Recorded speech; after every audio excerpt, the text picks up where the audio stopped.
ٹھیک ہے نا، کرتے ہوتے ہیں. تو ان چیزوں سے اگر آپ چاہتے ہیں کہ آپ کی بات کوئی غلط رسم نہ ہو یا پھر بدعت نہ ہو، کوئی چیز نہ ہو، تو پھر کیا تھوڑی دیر لگے گی بیٹھ کر کیا کرنا چاہیے، جو آپ کے دل کی باتیں ہیں لکھ کر وہ دے دیں، لکھ کر کے دینا ہی تو وصیت ہے نا. تو یہاں کہنے کا مطلب یہ ہے کہ وصیت کرنا فرض ہے. جب وصیت کے قابل کوئی چیز ہو اور اگر کوئی ایسی چیز نہیں ہو تو پھر بھی کیا مستحب ہے کہ وہ کیا کرنا چاہے کہ وہ کرے، کیا کہنا چاہتا ہے وہ بھی لکھے، ٹھیک ہے نا. لیکن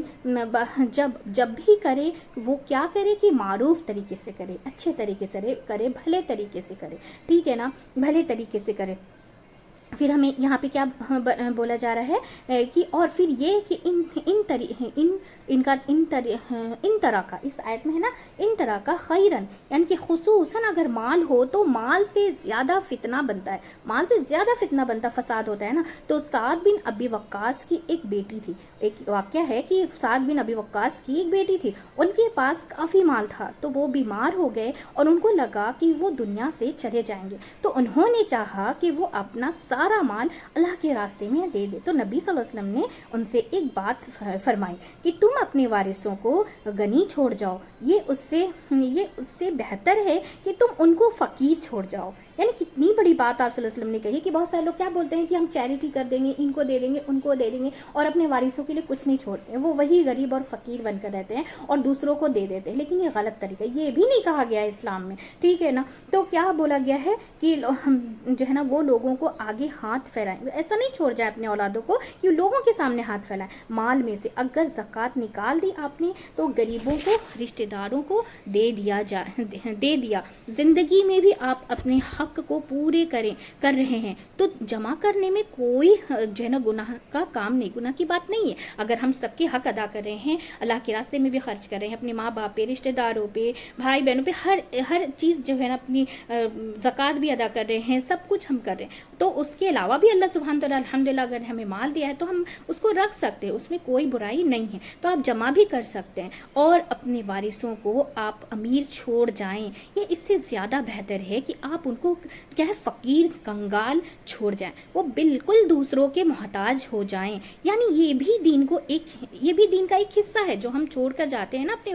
وارثوں کے لیے، وہ بھی ایک دین کا حصہ. اور ایک اہم بات یہ ہے کہ کیا ہے صلہ رحمی کی، ایک اہم بات اس میں کیا ہے صلہ رحمی کی اتنی زیادہ اہمیت ہے کہ زندگی میں تو کیا مرنے کے بعد بھی اس کی تلقین کی جا رہی ہے، کیونکہ مرنے کے بعد بھی تمہارے مال میں تمہارے رشتہ دار کا حق ہے، ان کے لیے بھی کچھ لکھ کے جاؤ، ان کے لیے بھی کچھ جو ہے نا مخصوص کر جاؤ. اور وصیت 1/3 سے زیادہ میں نہیں کی جا سکتی. اور جب کوئی شخص میں مرے تو کیا کرے کہ سب سے پہلے اس کا قرض ادا کیا جاتا ہے اور پھر اس کی وصیت پوری کی جاتی ہے اور ان کے مال میں سے وارثوں کو دیا جاتا ہے. تو الحمدللہ ہماری جن الوصیت ہے نا اس آیت میں الوصیت للوالدین والاقربین بالمعروف حقا علی المتقین، تو انہی لوگوں کو کیا بولا گیا ہے، متقی بولا گیا ہے، ٹھیک ہے نا. تو اب آیت نمبر 181 کی تفسیر ہم بیان کریں گے. فمن بدلہ، جو کوئی اس کو بدل دے، کس کو، وصیت کو، یعنی کہ تبدیل کر دے. اب یہ کون کر سکتا ہے، جو لکھ رہا ہے با اختیار وارث کر سکتا ہے، یعنی کہ یا پھر گواہ وغیرہ بھی کر سکتے، ٹھیک ہے نا. اور پھر اس کے بعد کیا ہے، بعد اما سمیعہ، یعنی کہ اس کے بعد کہ اس نے اس کو سن لیا. اور سمیع سے مراد صرف سننا نہیں، جاننا ہے، کیونکہ وصیت بعض وقت کیا ہوتا ہے کہ صرف بولی نہیں جاتی لکھی بھی جاتی ہے. یعنی کہ سمیعنا یعنی کہ سنا ہم نے، یعنی کہ سمے کا مطلب ایسا ہے، سمیع کا مطلب ایسا جاننا ہے جیسے خود اس نے سنا ہے، یعنی کہ خوب جان لیا، معلوم تھا سب کچھ اس کو، ٹھیک ہے نا. اور پھر کیا ہے اس کے آگے، فَإِنَّ اسْمَهُ، یعنی یہ تو بے شک اس کا گناہ، عَلَى الَّذِينَ يُبَدِّلُونَهُ، یعنی کہ ان لوگوں پر ہوگا جو اس کو جو ہے نا بدلیں گے. پھر گنہگار کون ہوگا، بدلنے والا، چاہے وہ کوئی وارث ہو، چاہے وہ کوئی بھی وارث ہو یا پھر جس نے یہ وصیت لکھوا رہا ہے یا پھر وصیت کرنے والا یا پھر کوئی گواہ ہو، وہی گنہگار ہوگا جو اس میں تبدیل کر دے گا۔ اب وارث جیسے بہت سارے لوگ ہوتے ہیں نا کہ یار ان کو کیا پتہ چلے گا، ان کے بچے تو چھوٹے ہیں، ان کو کیا پتہ چلے گا، ہم اس میں سے وصیت بدل دیتے ہیں کہ مطلب اتنا حصہ ان کو دیا جائے گا، باقی ہم خود ہڑپ لیں گے یا پھر دوسرے اس میں یہ کر دیں گے۔ تو ایسا نہ کریں، یہ پھر اللہ سبحانہ تعالیٰ کے لیکن سب کچھ نظروں میں ہے، وہ سب کچھ دیکھ رہا ہے نا۔ تو پھر ان اللہ سمیع العلیم، پھر بے شک اللہ سننے والا ہے یا وصیت کرنے والا کیا کہہ رہا ہے، اور پھر اس کے بعد عالمین جاننے والا ہے کیا، کیونکہ کیا کہ وصی کا عمل کیا ہے کہ جس کو وصیت کی اس کے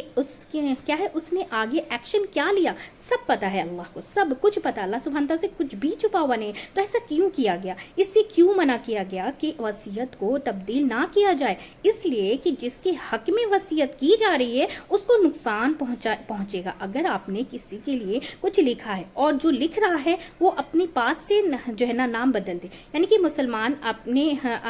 کیا ہے، آپ نے کہا کہ زید، یعنی کہ ایگزامپل کے طور پہ کسی کا بھی نام لے لیں، یعنی کہ زید لکھ دیا جائے اور اپنے زید کو کیا ہے ہٹا کر بکر لکھ دیا، یعنی کہ زید کی وصیت کرنی ہے لیکن زید کے نام پہ آپ نے ہٹا کر کے وہاں پہ بکر لکھ دیا ہے، تو یہ کیا ہوا، نقصان ہوا، کس کا، زید کا۔ تو اپنی تبدیلی نے آپ کی تبدیلی نے اس کے حق سے اس کو کیا کیا، محروم کر دیا، اس کے حق سے اس کو دور کر دیا۔ اسی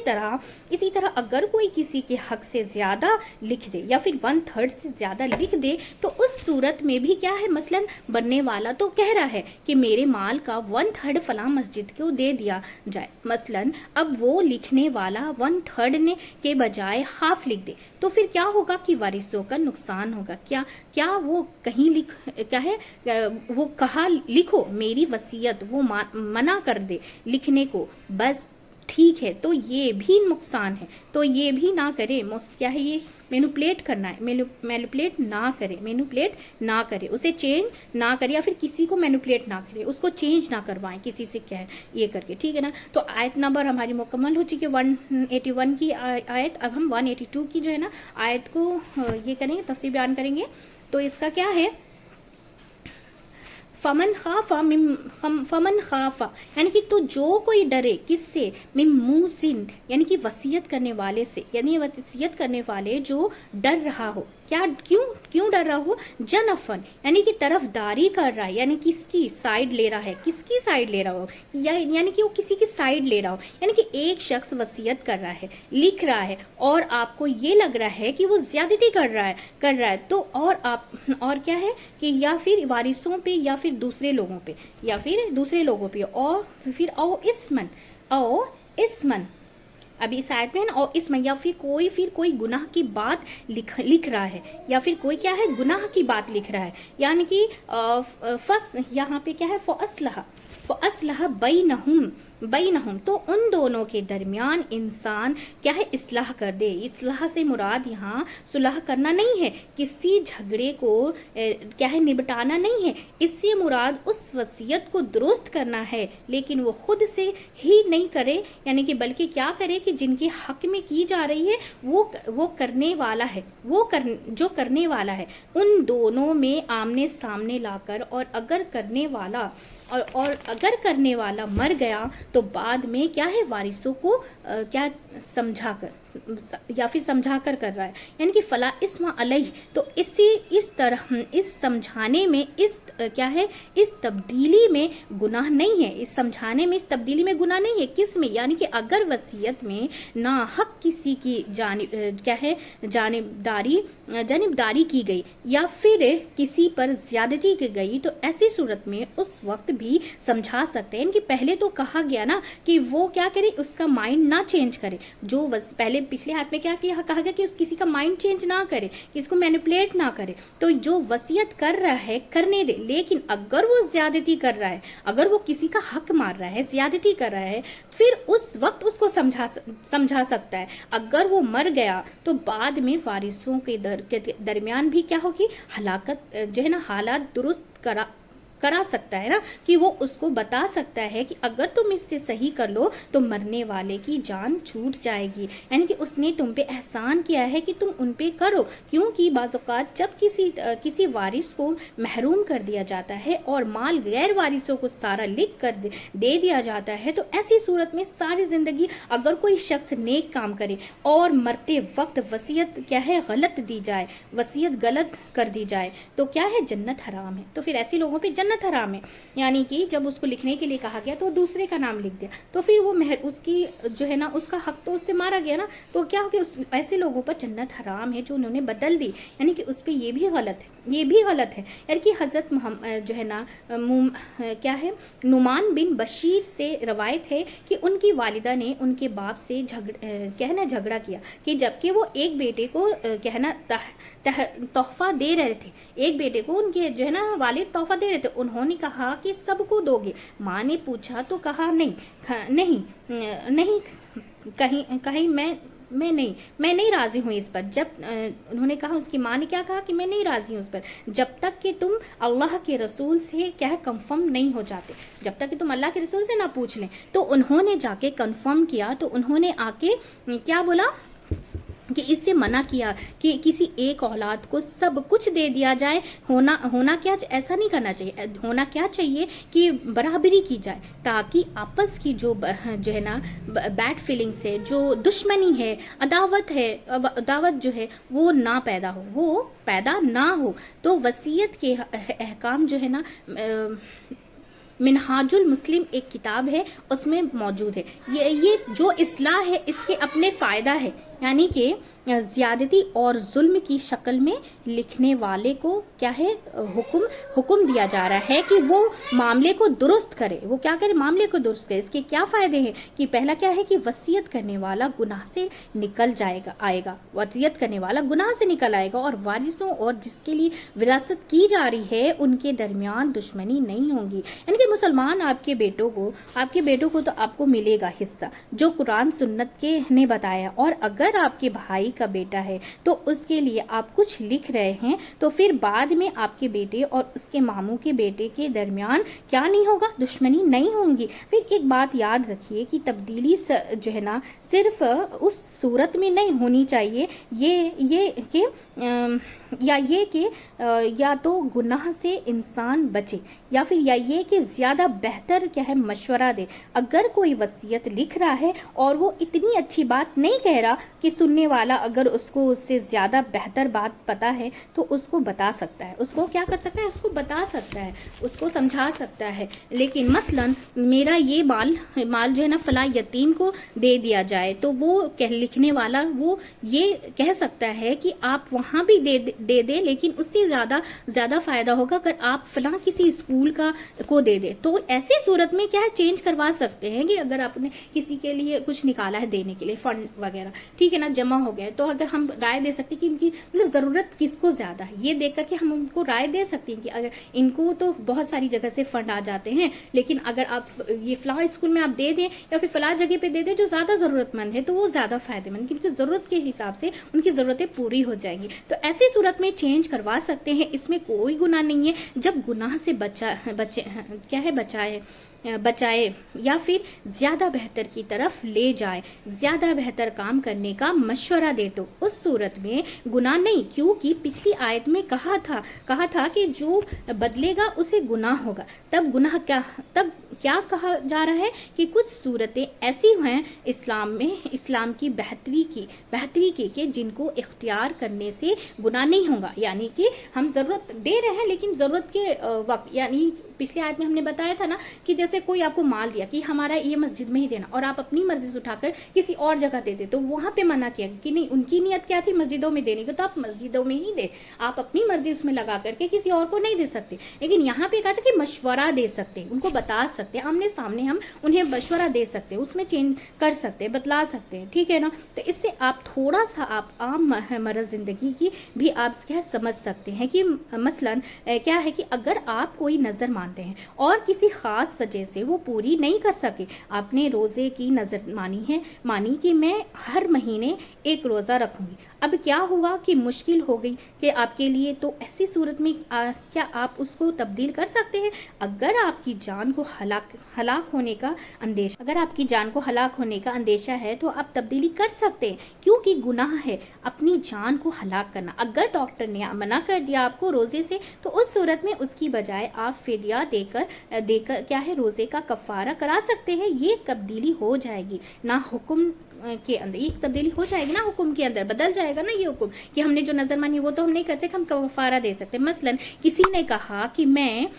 کہا کہ میں کچھ ایک بھینس ہے نا, میں ایک بھینس کو بھینس دوں گی اور بھینس آپ کے ملک میں نہیں ملتی, تو آپ گائے دے سکتے ہیں. ہم کسی شہر میں بھینس نہیں ملتی تو وہاں ہم گائے دے سکتے, کسی شہر میں گائے نہیں ملتی تو ہم بھینس دے سکتے دے. تو یہ تبدیلی جو ہے اس صورت میں جائز ہے. یعنی کہ مثلا ایک شخص نے نظر مانی کہ اگر جو ہے نا مکہ فتح ہو گیا, جیسے اس وقت کی بات بتائی جا رہی ہے, اگر آپ صلی اللہ علیہ وسلم کے وقت کی, کہ اگر مکہ فتح ہو گیا تو میں کیا ہے بیت المقدس میں جا کے نماز پڑھوں گا. تو آپ صلی اللہ علیہ وسلم نے ان سے جو ہے نا جا کے پوچھا, تو آپ نے فرمایا یہی پڑھ لو, کیونکہ مکہ کی نماز کیا ہے, افضل ہے. اس سے پھر کہا تو تھا یقین, یعنی کہ یہی پڑھو. انہوں نے اس کو کہا تھا کہ تم یہی پڑھو, لیکن اس نے پھر کیا کہا, پھر کہا تو اس نے پھر واپس سے یہی بات کہی کہ میں نا وہاں پہ جا کر کے اگر مکہ فتح ہو گیا تو میں بیت المقدس میں نماز پڑھوں گا. لیکن آپ صلی اللہ علیہ وسلم نے پھر کہا, جو پھر اس کو یہی کہا کہ تم یہی پڑھ لو, یہاں پڑھنا بہتر افضل ہے. تو آپ نے کہا جو چاہو پھر کرو. پھر تیسری مرتبہ جب اس نے پوچھا تو آپ صلی اللہ علیہ وسلم نے کیا کہا, پھر جو چاہو وہ پھر کرو. یعنی کہ تمہیں وہی جانا ہے تو جاؤ, پھر پوچھتے کیوں ہو؟ بعض لوگ ہوتے ہیں نا کہ بیکار کے سوال کرتے ہیں, کرنا کرانا ان کے لیے کچھ نہیں ہوتا, لیکن صرف سوال ہی چلے جاتے ہیں اور انہیں کرنا نہیں ہوتا, اس بات کو ماننا نہیں ہوتا ہے. مثلا ایک شخص نے پیسے دیے کہ اسٹوڈنٹ کے کیا فنڈ میں جمع کرو. کسی نے کہا کہ اسٹوڈنٹ کی فنڈ میں ہے اور اس سے زیادہ ضرورت ابھی مسجد میں ہے تو وہ دے سکتا ہے, لیکن اس شخص کی ذمہ داری ہے کہ جس نے پیسے لیے مسجد میں ہی لگانے کو, وہ اپنی مرضی سے کہیں اور وہ نہیں لگا سکتا. اس نے جس کام کے لیے ہیں اسی میں خرچ کرے. یہ بھی ایک طرح کی وصیت ہی ہے, یہ بھی ایک طرح کی کیا ہے, وصیت ہی. تو وصیت کے دو معنی ہوتے ہیں, کیا ہے, تاکید کرنا کہ یہ پیسے میرے لگا دینا, اور ایک کیا ہے, حکم کی تاکید کرنا کہ اسی کام کے لیے ہم نے دیا, اسی کام میں تم نے لگانا ہے. تو تاکید کرنے کا میرا یہ پیسہ وہاں لگا دیا جائے, تو اور لینے والے کا فرض بنتا ہے کہ وہ وہیں لگائے جس نام پر اس نے لیا ہے, اس کو چینج نہیں کر سکتا. مثلا آپ لوگوں سے مسجد بنانے کے لیے کہہ کے پیسے لے اور پھر وہ آپ سے کیا کرے, پیسے تو اٹھا کر کسی غریب کو دے دے, تو کسی اور کام میں لگا دے. یہ نہیں ہو سکتا. اگر آپ کی مسجد سے کیا ہے, مسجد کے سے بچ گیا, کسی اور مسجد کو دے دیں, کیونکہ مسجد کے لیے ہی نیت کی گئی تھی, کیونکہ دینے والے کی نیت کیا تھی کہ وہ مسجد میں لگانا چاہتا تھا, لگانے کو دے. ہاں, اگر آپ کو اس وقت پتہ ہی نہیں کہ مسجد سے زیادہ کہیں اور ضرورت ہے, تو اس وقت اس کا مائنڈ چینج کر کے اس سے پوچھے جو دینے والا ہے. ابھی وہی بات ہم نے اس سے پہلے بتایا نا کہ اس سے پوچھ سکتے ہو, آمنے سامنے پوچھ سکتے کہ دیکھیے اس سے زیادہ ضرورت اس چیز میں ہے, تو ہم کیا وہاں دے سکتے جب وہ آپ کو دے رہا ہے. اس وقت ہم مائنڈ چینج کر سکتے. لیکن اگر اس نے آپ کو دے دیا, آپ کو اس نیت سے دے دیا کہ مسجد میں ہی دینا ہے, تو آپ دوسری جگہ نہیں, اگر پیسے اس سے بچ جائیں تو دوسری مسجد میں جہاں کام چلے آپ وہاں دے دیں, کیونکہ اس کی نیت کیا تھی, مسجد میں کام کرانے کی تھی. تو آپ اس کا نہیں چینج کر سکتے. اس وقت چینج کر سکتے جب آمنے سامنے آپ وہ جب دے رہے ہیں, تب آپ بتا سکتے ہو کہ جیسے اس کا وہ کام دوسری جگہ اس کی زیادہ ضرورت ہے, اس پیسے کی, اس فنڈ کی زیادہ ضرورت وہاں پہ ہے ابھی, تو اب اس وقت ہم چینج کرا سکتے ہیں. تو اسی سے پوچھے جو دینے والا ہے, تو اس کے بہتر کا کیا ہے, مشورہ دے, لیکن کسی دھوکے پر مبنی مشورہ نہ دے, یا پھر کسی کو جو ہے نا مس لیڈ نہ کرے, اس کو غلط فیصلہ نہ کرنے دے, یعنی مس گائیڈ نہ کرے, تو غلط اس کو غلط جو ہے نا اوپینین نہ دیں، تو بے شک اللہ یہ ہے کیا ہے، اب آگے ہے نا ان اللہ غفور الرحیم، تو بے شک اللہ غفور الرحیم ہے، اسی لیے اس نے یہ احکامات بندوں کو سکھائے ہیں طریقے بتائے ہیں، تاکہ وہ دنیا میں بھی اللہ کی رحمتوں سے معمور ہو اور آخرت میں ان کے گناہ معاف کر دیے جائے۔ الحمدللہ ہماری مختصر سی تفسیر جو ہے نا مکمل ہو چکے، بہت ہی دھیان اور توجہ سے سنیے گا اور اپنی زندگی میں اس پر عمل کرنے کی ضرور کوشش کیجیے گا۔ ابھی ہم نے اس تینوں آیتوں سے کیا سیکھا کہ ہمیں مال جو ہے نا خرچ کرنا ہے، تو کہاں کرنا ہے، جیسے ہمیں وصیت کر کے جانی ہے، لکھ دینی چاہیے، 2 دن سے بھی زیادہ ہمیں وہ نہیں گزارنی چاہیے کہ ہماری وصیت، اگر کسی کے پاس کچھ نہیں بھی ہے تو جو ہے نا آپ وصیت یہ بھی کر سکتے ہیں کہ ہمیں کہیں موت اگر ہمیں آ جائے، جہاں بھی آ جائے وہیں مدفن کر دینا، وہیں جو ہے نا ہمیں دفن کر دینا، لیکن یہ غلط وصیت نہ کر جائیں جس سے کیا ہے وارثوں کو پریشانی ہو، اور پھر کیا ہے اور رشتہ داروں پہ خرچ کریں معروف طریقے سے، بھلے طریقے سے، اگر ٹھیک ہے نا۔ پھر ابھی اور 181 سے ہم نے کیا سیکھا ہے کہ ہمیں جو ہے گناہ کے کام ہے کیا تبدیل کر دینا، وصیت کو بدل دینا، پھر اللہ بھی خوب سننے والا اور جاننے والا ہے۔ اور 182 میں ہم نے کیا کیا کہ یہ بھی گناہ ہے نا کہ اصلاح کا یہاں پہ بیان کیا کیا گیا ہے کہ اصلاح جس کام کے لیے آپ کو دیا گیا آپ وہ کریں، آپ اپنے سے تبدیلی نہیں کر سکتے، خود سے تبدیلی نہیں کر سکتے، ہاں آمنے سامنے اگر کسی نے آپ کو پیسے دیے ہیں تو آپ اسے مشورہ کر کے بتا سکتے ہیں کہ یہ اس کی ضرورت وہاں پہ زیادہ ہے، تو یہ کام کر سکتے ہیں۔ تو الحمدللہ ہماری مختصر تصویر مکمل ہو چکی ہے، ہم سب ایک فرینڈس کے جیسا مل کر، ایک فیملی کے جیسا مل کر زیادہ سے زیادہ شیئر کریں گے تاکہ ہم سب جو ہے نا قرآن سمجھ کر پڑھنے والے بن جائیں انشاءاللہ تعالیٰ اور اس پر عمل کرنے والے بن جائیں انشاءاللہ تعالیٰ۔ چلیے دعا پڑھ لیتے ہیں، سبحانک اللہم و بحمدک نشہد ان لا الہ الا انت استغفرک و اتوب الیک۔ السلام علیکم ورحمۃ اللہ وبرکاتہ۔